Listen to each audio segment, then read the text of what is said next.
वो सिकंदर ही दोस्तों कहलाता है। हारी बाजी को जीतना जिसे आता है। निकलेंगे मैदान में जिस दिन हम झूम के, धरती डोलेगी एक कदम चूम के. घराचे लाईट्स बंद करून कोण येणार बाहेर? ते लाईट्स बंद करण्याचा मान जो आहे ना, तो खूप मोठा मान असतो. आणि तो मला मिळाला. बिग बॉसच्या घरात तुम्ही फेक वागू नाही शकत. तुम्हाला खरंच वागावं लागतं. तुम्हाला जर लढायचं तर लढावंच लागतं. त्यामुळे रिअल पर्सनॅलिटी ज्या आहेत त्या जास्त बाहेर येतात. आम्ही तर होपच करत होतो की अरबाज आज नाही तर उद्या जावा. कारण तो एक मोठा अडथळा किंवा गळ्यात अडकलेलं हाडूक जसं होतं ते. नमस्कार, मी प्रेसिता कांबळे. आपण पाहत आहात लोकसत्ता लाईव्ह. बहुचर्चित बिग बॉस मराठीचं 5वं पर्व आता संपलेलं आहे. एकूण 16 स्पर्धक बिग बॉसमध्ये होते आणि या स्पर्धकांशी जो नडला, भिडला आणि बिग बॉसच्या घरातील आयडियल ठरला, असा बिग बॉसचा उपविजेता अभिजित सावंत आज आपल्याबरोबर आहे. अभिजित, सर्वात आधी तर तुझं खूप खूप अभिनंदन आणि वाढदिवसाच्या खूप खूप शुभेच्छा. धन्यवाद.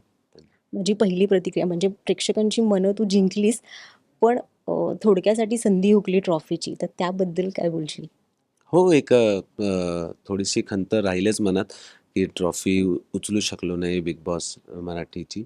अ, पण आनंद पण आहे ह्या गोष्टीचा, की मी त्या स्टेजवरती आम्ही एक म्हणतो, आम्हा सर्वांना एक गोष्ट म्हणजे आम्ही डिस्कशनमध्ये असायची, की घराचे लाईट्स बंद करून कोण येणार बाहेर?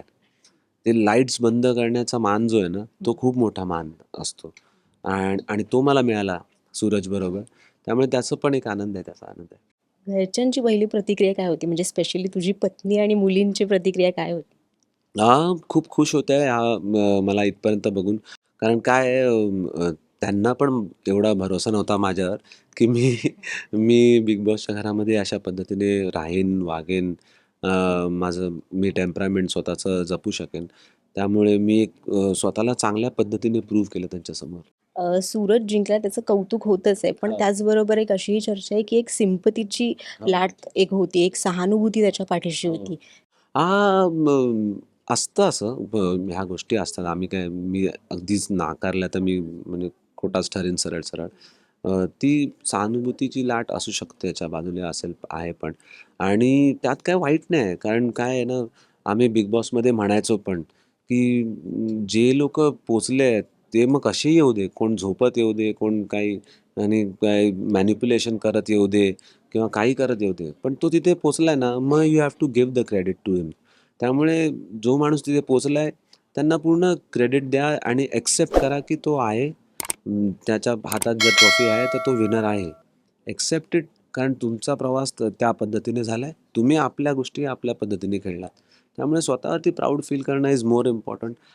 ते जास्त महत्त्वाचं आहे. त्याच्यापेक्षा आपण त्यांनी काय केलं किंवा काय आहे त्याबद्दल विचार करणं. तोच खरा खेळाडू असतो. आपण स्पोर्टिंगली या सगळ्या गोष्टी हो, घेतो. हो. मी अगदी स्पोर्टिंगली घेतो. कारण काय आहे, आपण ह्या गोष्टींबद्दल विचार करून समोरच्याचं गेम काय असेल, हे आपण कधीच विचार नाही करू शकत.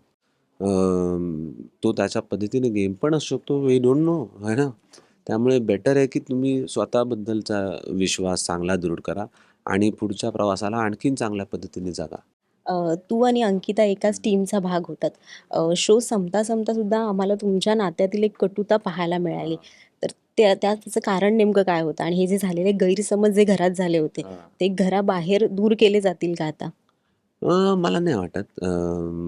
कारण बिग बॉसच्या घरामध्ये एक सगळ्यात मोठं ॲडव्हांटेज असतं, की आपण माणूस म्हणून कसं आहोत अ, ह्याचं एक चांगलं प्रतिबिंब बघायला मिळतं. त्यामुळे आणि मला असं म्हणजे वाटायचं, की आपण बाहेर जे जगतो कधी-कधी एखाद्या सिग्नलवरती काहीतरी भांडण होतं. आपण दुसरी वाट काढतो. ॲक्चुअली आपण तिथे फेक करत असतो. कारण आपल्याला ते वाढवायच्या नसतात गोष्टी. बिग बॉसच्या घरात तुम्ही फेक वागू नाही शकत. तुम्हाला खरंच वागावं लागतं. तुम्हाला जर लढायचं तर लढावंच लागतं. त्यामुळे रिअल पर्सनॅलिटी ज्या आहेत त्या जास्त बाहेर येतात. आणि जर एकमेकांशी नाही पटत असेल, बेटर आहे मैत्री राहू दे. एक नॉर्मल व्यवस्थित वागूया. पण मैत्री मे बी नाही राहणार. ते कनेक्शन जे जे जे विचार केला ते कनेक्शन मे बी तेवढा स्ट्राँगली नाही राहणार. पण अंकिताने जर यासाठी पुढाकार घेतला तर काय असेल? माहिती नाही मला, मी स्वतःला कधी अशा पद्धतीने बघत नाही. पण जे काही विचार आहेत तिचे मला पटत नाही, माझे विचार तिला पटत नाही. त्यामुळे आत्तापर्यंत तरी मला असं काही वाटत नाही, की आम्ही मित्र म्हणून राहू. एक कलीग्स म्हणून जरूर काम करू, पुढे काही कामं आली एकत्र तर नक्कीच वर्क वाईज आम्ही एकमेकांसमोर असूच. पण मैत्री होणं थोडं डिफिकल्ट आहे. मैत्री म्हणजे आपण एखाद्या एकमेकांना एक आपला प्रायव्हेट स्पेसमध्ये अलाऊ करतो. आय डोंट थिंक की माझ्याकडून ते होईल. अरबाजचा प्रश्न आहे अरबाजचा म्हणजे ज्या पद्धतीने त्याची घरातून एक्झिट झाली होती आणि त्यानंतर पुन्हा एंट्री झाली एकदम ड्रामा आणि ते सगळं, तर त्यावर काय रिएक्शन होती तुझी? अरबाज ज्यावेळेला एक्झिट झाला त्यावेळेला आम्ही तर होपच करत होतो, की अरबाज आज नाही तर उद्या जावा. कारण तो एक मोठा अडथळा किंवा गळ्यात अडकलेलं हाडूक जसं होतं ते. तर जाताना आम्हाला आनंद होता. पण तो ज्या प्रकारे गेला, त्याचा एक्झिट ज्या प्रकारे झालं, त्यावेळेला थोडंसं वाईट पण वाटलं. कारण एक प्लेयर जाता-जाता आपण कधी-कधी आपल्यामधले हेवे-दावे विसरून जातो. म्हणजे आपल्या इकडे तर माहिती आहे वॉरमध्ये पण आपण दुसऱ्यांना रिस्पेक्ट देत असतो. मग तो भले दुश्मन असो. ती एक भावना जास्त प्रबळ झाली. ज्यावेळेला तो आला, त्यावेळेला तो एक वेगळाच अरबाज बनून आला. तो घरात म्हणजे निकी बरोबरच्या त्या अफवा म्हणा, रूमर्स म्हणा, या सगळ्या गोष्टींमुळे तो एक वेगळ्याच पद्धतीचा अरबाज दिसत होता. आणि पण चांगलं वाटलं त्याला भेटून, त्याला बघून, की ठीक आहे, आता जे झालं ते झालं आणि आता पुढचा प्रवास थोडा चांगला व्हावा.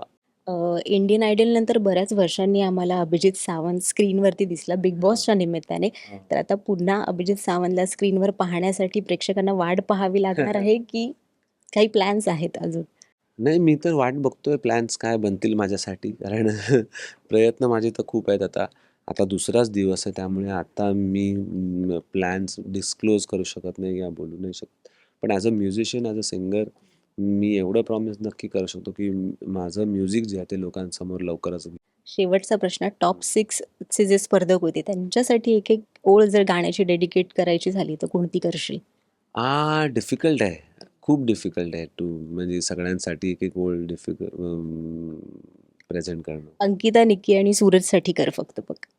तरी पण एकदमच विचार करावा लागेल. कोणा एका व्यक्तीसाठी पण ॲक्चुअली म्हणताना डिफिकल्ट आहे. जसं जसं मला आठवतं, की निकीसाठी आम्ही एक गाणं होतं आमचं, की वो सिकंदर ही दोस्तों कहलाता है, हारी बाजी को जीतना जिसे आता है. निकलेंगे मैदान में जिस दिन हम झूम के, धरती डोलेगी एक कदम चूम के. तर हे आम्ही दोघं खूप गायचो कारण नेहमी वी यूज्ड टू बिलीव्ह की एक तर तू जिंकशील नाही तर मी जिंकेल. तिन्ही टॉप 3 पर्यंत आलेले हिंदीमध्ये. माझा एक वेगळा प्रवास होता.